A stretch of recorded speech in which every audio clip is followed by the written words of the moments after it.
இந்த மாரி பண்ற ஆப்ஜெக்ட்ஸ்ல வந்து சன்னும் ஒண்ணு. அது வந்து சன்னு வந்து ஆனா 1% மட்டும் தான் அது நம்மளுக்கு திரும்ப குடுக்குது.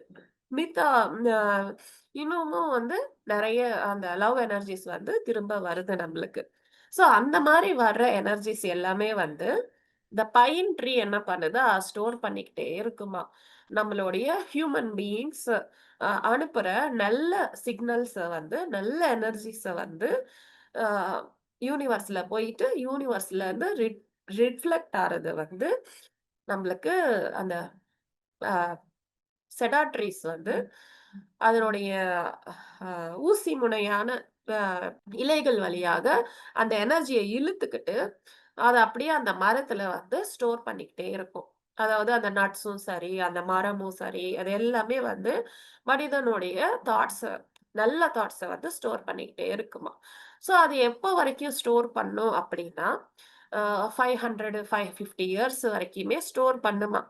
ஸ்டோர் பண்ணி, இனி இடம் இல்ல, என்கிட்ட இடம் இல்ல, அந்த மரம் ஃபுல்லாமே ஸ்டோர் ஆயிடுச்சு அப்படின்னா, அ அதுக்கப்புறமா என்ன பண்ணும்னா, ஒரு ரிங்கிங் சவுண்ட வந்து ரிலீஸ் பண்ணும். ஒரு ரொம்ப மெல்லிசான ஒரு குய்ன்னு ஒரு சவுண்ட வந்து அது கிரியேட் பண்ணும்.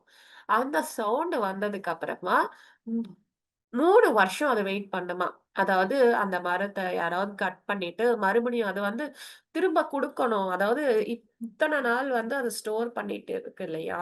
அத வந்து மறுபடியும் திரும்பவும் குடுக்கணும் இந்த உலகத்துக்கு. நான் வாங்குன நல்லதெல்லாம் நான் வந்து மறுபடியும் மனிதர்களுக்கு குடுக்கணும் அப்படின்னு, அ எ அந்த ரிங்கிங் சவுண்ட் வந்து ஒரு சிக்னலா மனிதனுக்கு குடுக்குது. பட் ஈவன் தோ அந்த 3 வருஷம் அத வெயிட் பண்ண அந்த சிக்னல் குடுக்கும். அதுக்கப்புறமா வந்துட்டு என்ன பண்ணுமா, தன்ன தானே தகிச்சுக்கிட்டு அப்படியே எரிய ஆரம்பிச்சுருமா. ஸோ அதனால இவங்க அந்த பெரியவங்க வந்து என்ன சொல்றாங்க, அந்த மரத்த வெட்டி எல்லாருக்கும் பகிர்ந்துக்கணும் அப்படின்னு.